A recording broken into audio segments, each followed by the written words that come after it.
তো হ্যালো বন্ধুরা, সকাল সকাল ঘুম থেকে উঠে মুখ ধুয়ে ব্রেকফাস্ট কমপ্লিট করে রেডি এখন বেরিয়ে যাচ্ছি কলেজে যাবো বলে।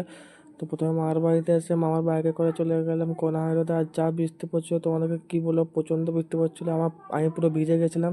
তারপরে দোকান থেকে দাঁড়িয়ে দাদাদের জন্য ওয়েট করছিলাম। তারপর দাদারা ফোন করে বলে তুই চলে যা, আমাদের আসতে দেরি হবে।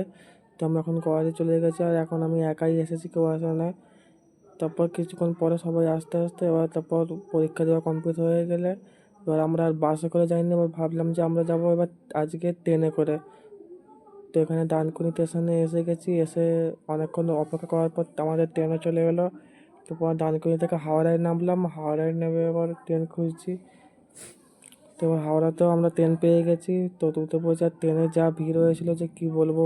তো ট্রেন থেকে নেমে আমি আমার ঘরের দিকে আছি, মানে মামার বাড়ির দিকে আছি, তাও দেখি বৃষ্টি পড়ছে প্রচণ্ড।